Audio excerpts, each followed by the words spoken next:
Puis en même temps, c'est un devoir des citoyens, je pense, d'aller prendre de l'information qui est plus factuelle, puis de pouvoir ensuite partager, essayer d'éveiller certaines personnes, tout simplement au fait qu'il existe d'autres côtés de la médaille. Puis moi, je le fais sans prétention à la vérité. Je dis mon expérience, puis tant mieux si ça peut aider les gens à se poser des questions. Et ce que je déplore souvent, c'est qu'on n'a plus le droit de s'en poser tout simplement. Alexa Lavoie pour Urban News et je me trouve présentement à Saint-Hyacinthe, au Centre des congrès, puisque cette fin de semaine étaient les deux conférences données par M. Didier Raoult, ainsi que d'autres panélistes comme Patrick Provost, Bernard Massy, André Berkoff, ainsi que Idriss Aberkan. Donc, demain aura lieu une autre conférence, mais on était ici pour demander un peu l'opinion des gens, le pourquoi c'était important pour eux d'assister à cette conférence donnée par plusieurs chercheurs, spécialistes, journalistes qui ont été censurés pendant la période de la COVID-19. Donc, allons voir ce qu'ils ont à nous dire. Pour lui, comme pour la plupart des gens ici dans la salle, la résistance à l'autorité et le refus de l'injustice sont des choses parfaitement naturelles. Mesdames et messieurs, le professeur Didier Raoult.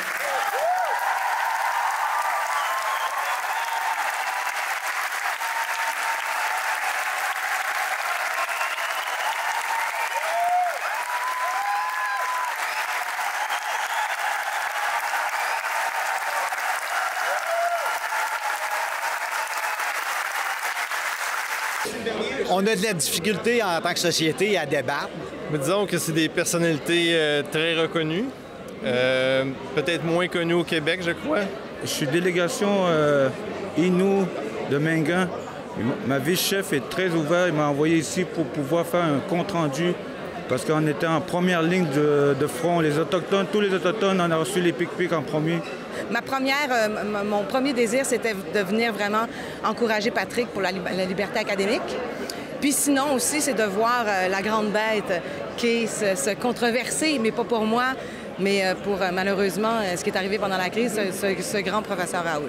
Moi, je viens confirmer ma compréhension. C'est que ça fait 3 ans, je suis un père, un grand-père, puis ça fait 3 ans que j'ai vu, exemple, mes petits-enfants se faire étouffer dans des processus de masquage 5 jours par semaine, incluant les périodes de gymnastique, et tout un autre ensemble aussi de notions de science. Alors, je viens confirmer aujourd'hui que ce que je comprenais, eh bien, je l'ai bien compris depuis le début. C'est un peu partager les mêmes idées, de savoir qu'on n'est pas tout seul, de voir l'opinion de d'autres personnes aussi. Ça met un peu de sénérité dans la vie. Oui, puis d'avoir aussi les opinions, justement, de pouvoir les partager, puis de voir que les gens, ils veulent du changement. Puis il faut qu'il y ait du changement. Fait que c'est un peu comme... c'est encourageant. Bien, premièrement, Didier Raoult, un homme extraordinaire qui a vraiment parlé fort, qui n'a pas été entendu. C'est quelque chose de spectaculaire. Donc, je voulais vraiment venir voir ce qu'il avait à dire, encourager, puis surtout rencontrer le groupe de gens. C'est important d'être ici tout simplement pour le côté éducatif, puis en même temps, c'est un devoir des citoyens, je pense, d'aller prendre de l'information qui est plus factuelle, puis de pouvoir ensuite partager, essayer d'éveiller certaines personnes, tout simplement au fait qu'il existe d'autres côtés de la médaille. Puis moi, je le fais sans prétention à la vérité. Je dis mon expérience, puis tant mieux si ça peut aider les gens à se poser des questions. Et ce que je déplore souvent, c'est qu'on n'a plus le droit de s'en poser tout simplement. Fait que je suis ici pour l'ouverture d'esprit, puis essayer de partager ce message-là. Parce que premièrement, Samuel, c'est un ami, Olivier, donc les deux producteurs de cet événement. Et puis, moi, j'assiste à tous les événements qui sont produits dans le nouvel écosystème. Si on veut, je trouve que c'est important d'encourager et puis de faire en sorte qu'ils deviennent plus importants que l'ancien monde, si on peut l'appeler ainsi. Donc, c'est pour ça. Moi, je participe à tout, puis je suis contente d'être là.